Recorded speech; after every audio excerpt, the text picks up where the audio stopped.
Hello, and welcome to a very special edition of Queer Abbey.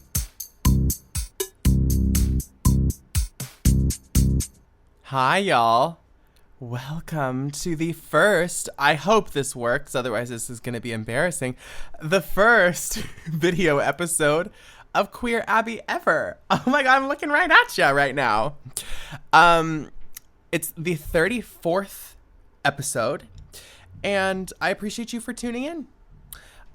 This is the weekly chat show that's performed, recorded, and produced by yours truly. I don't think I even said that, because I was really excited to see my own face on camera. I don't know how I'm going to stay focused, actually, because I've wanted to make this into a video podcast so that it's like more engaging for you all to watch, but I think it's more engaging for me to watch too. So forgive me if I'm just constantly like checking myself in this camera or like looking at you or yeah, but I think it's like more engaging probably to be able to see my expressions while I'm speaking, because I am a little bit expressive, as you might know.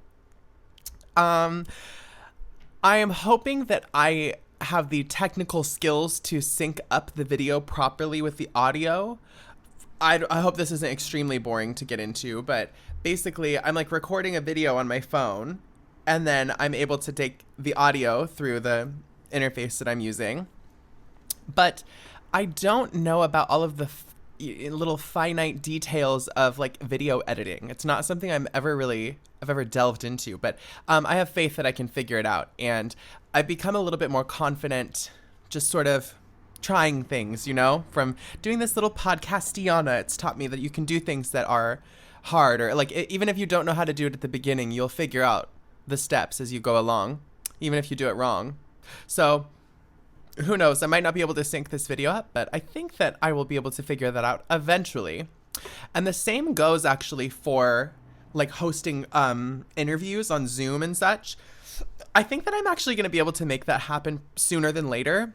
I wasn't sure how people facilitate like not in-person interviews on a podcast with the audio not sounding like shit, but I think that if you do it through like some sort of like web hosting thing like Discord or Zoom, and then I record my audio separately and it sounds good, then I can like have the audio from the Zoom call of somebody else and just do like a cool interview time like that. Yeah. Enough of that. That's a little bit boring.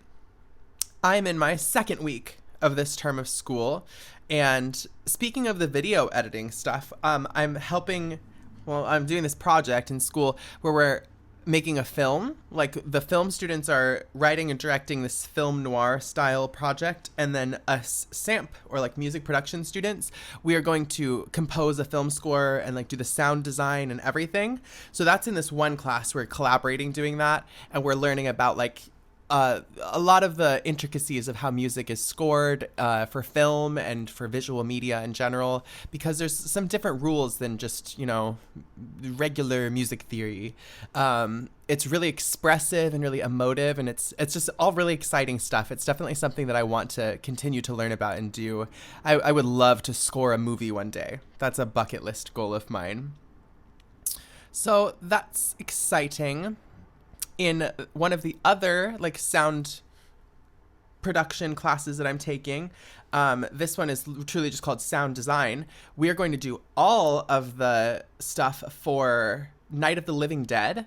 We're going to like take the sound out of the movie. We've stripped it, and we have a script, and we're going to like get voice actors and everything. And we're going to create all of the sound design for this film as well that kind of already exists. So I'm working on not one, but two film projects this term where I'm going to get to experiment with how sound works. And I think that's going to be some really fantastic experience, getting to know that world a little bit, and especially collaborating with other people, because I think that I am scared of collaborating with other artistic people, and I'm afraid of looking dumb. So the opportunity to like look dumb in front of these people, and I'm sure that they probably feel exactly the same way, you know, but it's going to teach me a lot, I can tell. Yeah, it's all very good. I watched the film Miss Peregrine's Home for Peculiar Children. That's not one that I caught when it came out a couple of years ago, and it was really weird.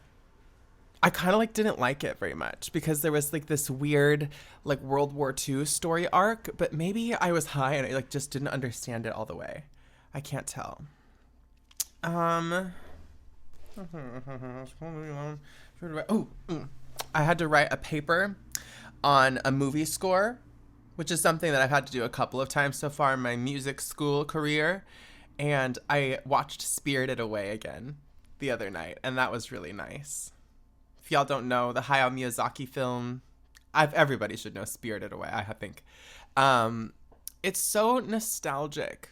Yet every time I watch it, I'm still like entertained by it. It never really gets old because it's so visually interesting. And then also paying attention to the music more so. The scoring is amazing. Joe Hisaishi is the person who has scored every single Hayao Miyazaki film except for one. And that one, I think, was possibly Howl's Moving Castle. I don't even know. But anyway, Joe Hisaishi and Hayao Miyazaki like work together very closely. And Joe Hisaishi has this iconic style of composition. He is really inspired by Quincy Jones, this famous jazz cat. And Joe Hisaishi is an artist name. It's not a legal name. And it's actually derived from the like kanji characters to spell Quincy Jones's name. Like you spell Quincy Jones in kanji, and then like that's how you get Joe Hisaishi. Like that's what that is. Isn't that kind of cool? He loves him so much that he just named himself Quincy Jones, basically.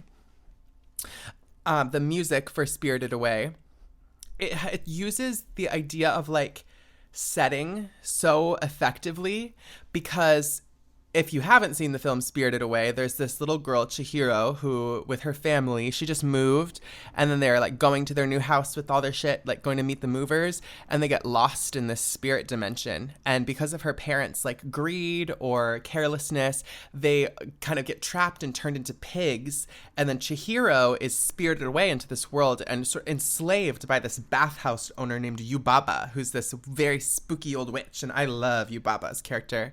But she's mean and kind of ruthless, and she just cares about money. She has this giant baby locked in her dungeon, which is interesting. I don't even know what that's supposed to be like an allegory for, but it's cool. I don't know, I like it. And then Chihiro has to like work at the bathhouse, and so she doesn't like disappear. And all of this change in setting and like these different contexts in which Chihiro has to travel through this almost Odyssey-like journey. There's times when she's like deeply unsafe and times when she's like being comforted by these strangers in all of these different scenarios. And the music reflects that so well. The soot sprites, the scene where Chihiro is first sort of like gets into the bathhouse and she's trying to get a job, so she goes to like the boiler room where the big guy with all the arms is like, and then there's the soot sprites. They have this theme of their own that's sort of like this little like woodsy, cozy, happy, like I think it's an oboe or like a clarinet or something, and it just sounds like, you know, Chihiro's like down home with these soot sprites. They don't mean her any harm. And without that, like just the context would be so much different because she very well could be in danger in this moment, but we know because of the music, like it's actually like she's perfectly fine. And it's just amazing to me how the score of a film can provide so much of that like context for us. You wouldn't even know what's going on in the movie if there was no sound. You'd be like, what the fuck are you talking about? Well, you would, but you'd need to pay attention to other things than we usually do. Like a lot deeper, like body language and stuff. Yeah, just think it's pretty interesting, you know?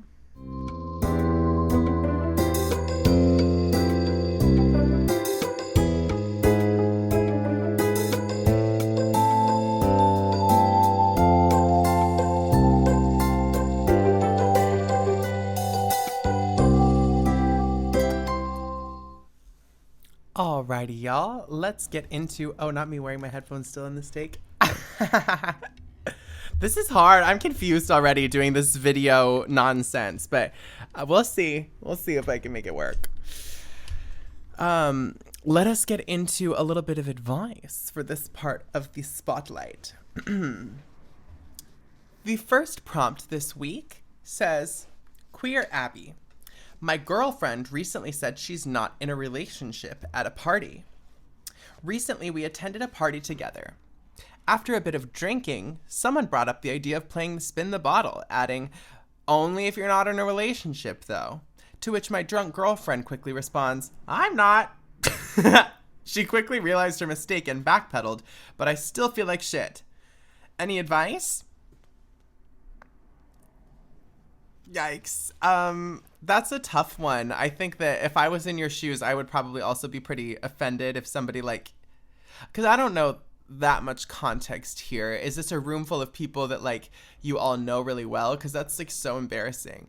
I think if this was a new relationship and you've been together for like 3 days, then maybe your expectation is incorrect. Like you aren't really like super dating and she's just like kind of like came to the party with you. I could see that, but if y'all are in any sort of real relationship, you called her your girlfriend, so like, yeah, that's a huge red flag. I don't know, maybe was she trying to like intentionally hurt your feelings doing that? Because if she's not, like I would probably break up with that person. That is just my strict advice in this scenario.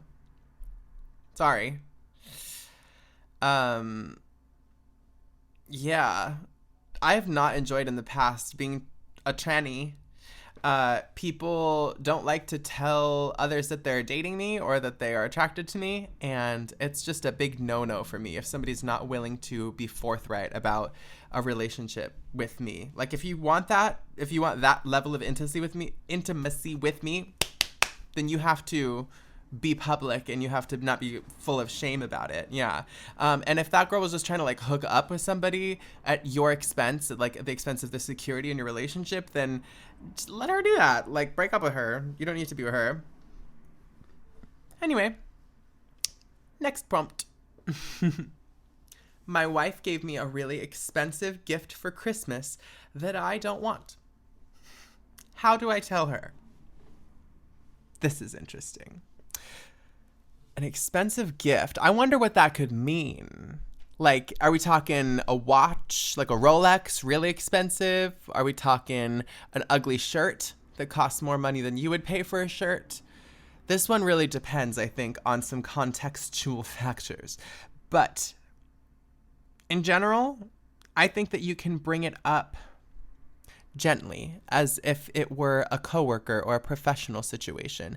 Because gift giving is hard, and I think that people buy gifts with the sort of hesitation in mind of like, I hope this person uses this, I hope that they like it, because I think that this is sort of the reality of things. Like when you buy things for other people, you don't know if they're really going to like it that much, and if you don't, because she's your wife, you should just tell her so she knows, because I mean she's probably going to buy you more gifts in the future, I would hope. And if it's like a shirt and she keeps getting you shirts that you hate, you should cut the chase. You should nip it in the bud. I think that providing clarification on what, like the kind of gift that you would appreciate would be really the place to go here. That would be good and communicative. Like if I'm going to keep using this shirt as an example. If she bought you a shirt that you think is ugly, maybe you can lead the conversation by talking about how, like the kind of shirt that you would enjoy more. I don't know if that sounds entitled or not, but like, yeah, you can go ahead and let her know, like, okay, like I appreciate that you were thoughtful and you got me this gift because blank, and I know that you know that I like this, and I see that you were like trying to meet this need. You see what I'm saying? Like you can really address the kindness too of this person getting you a gift in the first place, while at the same time communicating like what your actual feelings and wants in the situation. Yeah. Definitely. My mother is, she's a frequent gift giver. She's not a good gift giver.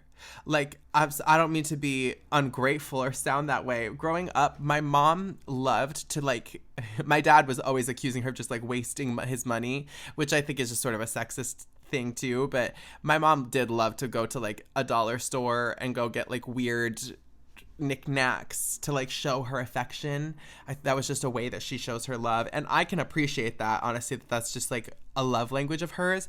But at some point it got annoying when I was expected to like appreciate and enjoy these things that I wasn't going to use, like hair tinsel or stickers or piggy banks or things, you know what I mean, like things that are sort of, for lack of a better word, vapid. But maybe in retrospect, I should have communicated to my mom. I don't know, I was a kid, but like that I would have appreciated maybe going shopping for clothes together and or something like that, and finding something cool to wear instead of like stationary gifts and stuff. Does that make sense? I don't know if my example was perfect, but I think that you should tell your wife and you should just be nice about it. That's all. For our last prompt this evening, our third caller was wondering, do you have any advice on living alone or curing the empty feeling? I'm a very outgoing person. I love talking to people, and I honestly hate being alone. Little context given here, but it sounds like you live alone and you don't like it. Well, I live alone and I love it. So maybe we're just fundamentally different. I don't know. I find living alone being kind of lonely sometimes. Yeah. Advice. I think that podcasts, like you're doing right now, you're so smart. I think listening to podcasts, it's a way that I really like belay loneliness sometimes, because I definitely do get that feeling of like, oh, I'm alone, or like I don't have anybody to talk to at kind of just random points, like a couple hours after work. And if I don't feel like addressing it in a like kind of straightforward way, like calling a friend or like addressing my loneliness that way, I don't know, because that's what we do. We call up our family or our friends and we connect with them. That's a good time to do that first. And then also you can listen to a podcast, you can watch a show, you can play a game.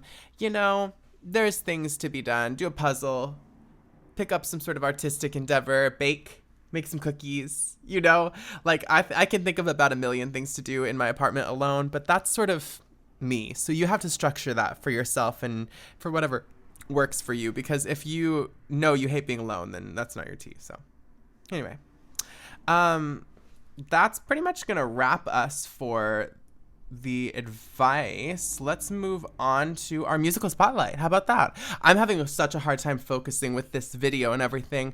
I'm trying to like make sure that the audio is looking good and that my video is running at the same time. It's got me tweaking.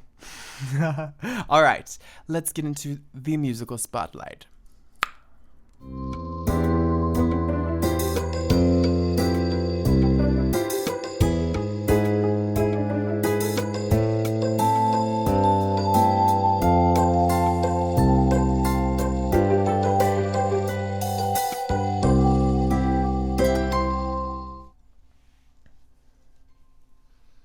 Alrighty, y'all. Welcome to the musical spotlight for this week's episode. I'm excited to share with you the music of a local artist and another PSU student named Gemanereida. She is a mariachi singer who is very, very talented. I know that she performs with PSU's mariachi band, which super cool thing that we have. Mariachi music is, I believe, Mexican in origin, or at least I know it's heavily associated with Mexico. It's that characteristic sort of cultural sound. It's very familiar for many people. And I know it's of the central cultural importance. Mariachi music is in the hearts of a lot of people. I know a lot of stories and like cultural cornerstones are shared through things like music and food, and this is no different in this instance. So Gemanereida is Mexican, and she expresses her love for her culture in this beautiful way by performing this mariachi music, both by herself and with her community, which is really beautiful. Honestly, the fact that mariachi music is something that brings so many people together of this like mind to do something that connects them, it's amazing. That's the most important thing about music. And Gema does a fantastic job of sort of being a cultural beacon, I guess, sort of a little star. She has this EP out called Desde Abajo, and it is full of these sort of mariachi standards. I'm going to call them standards because I don't know how to refer to necessarily, but mariachi is almost comparable to jazz in that like there are these old songs, they're like folk songs, and people perform them time and time again and add their own storytelling and their own stylistic elements to them. Although altogether it is a pretty traditional thing. So Gema has this Desde Abajo album, and the song that we're going to be featuring today is called Paloma Negra. And this one is beautiful. It's kind of mournful. It's this very big song vocally. And her vocal just carries the thing. I think that you'll see exactly what I mean. Without too much further ado, let's just get into this lovely musical spotlight of Gemanereida. This is Paloma Negra from Desde Abajo.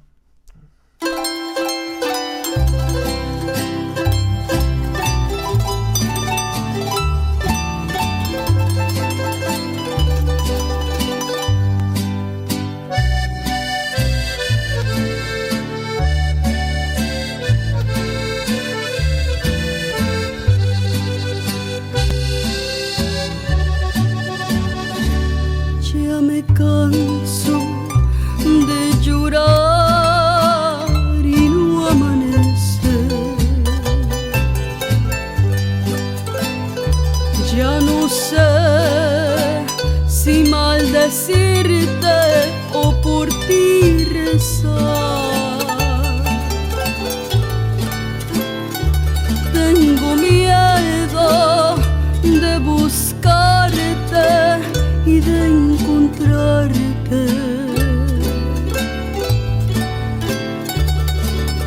Donde me aseguran mis amigos que te vas. Hay momentos en que quisiera mejor rajarme y arrancarme ya los clavos de mi penar,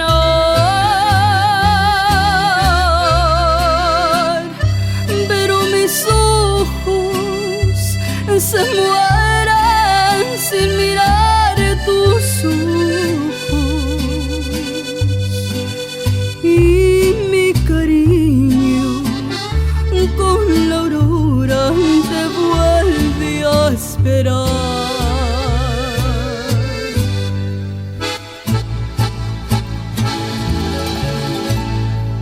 Ya agarraste por tu cuenta las parrandas.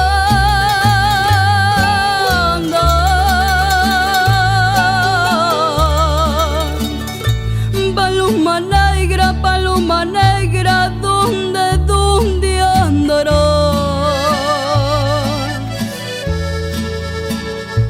Ya no juegues con mi honra parrandera.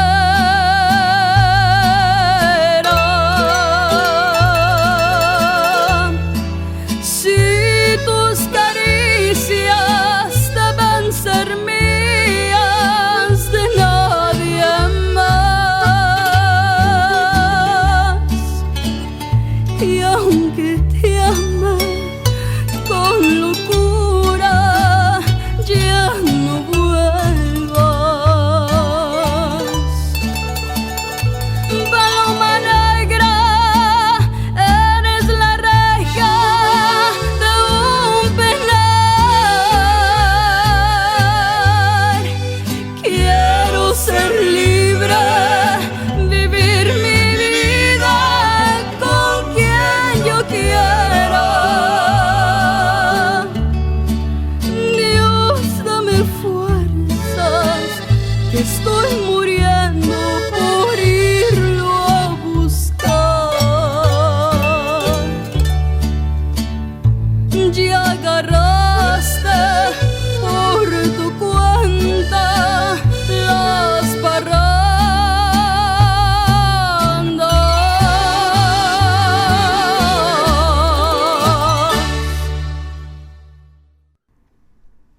Alrighty, y'all. Welcome back. That was Paloma Negra by Gemanereida. really powerful and fantastic voice. I know that you can catch Gema around town. If you follow her on Instagram, I'm sure that's probably a good way to keep up with her. I can link that information and, of course, the song in the description of this episode. If you, my dear listener, are interested in featuring your music on Queer Abbey, or if you have an inquiry of your own, a query, a question, anything of the sort, you can submit it to the anonymous submission link that's in the description of this episode. It is really easy. You can just click on it and fill it out, and then it'll send me an email without any of your information on there, so you can ask me some weird question if you want to. I would love that. You can get in contact with me about your music that way. I would probably use your email instead. So you can email us at queerabbey. That's queerabbey@gmail.com. Or you can reach us from our phone number, which is 503-567-2053. I would love to hear from you about any of those things. And yeah. Well, how exciting. I'm hoping that I can get this video thing lined up nicely. It was definitely sort of challenging for me to focus on doing this and doing the video at the same time, but I don't want to complain about it too much. It's honestly doable, I think, but yeah, hopefully it catches your attention and you love it. Hopefully you just love, this video component.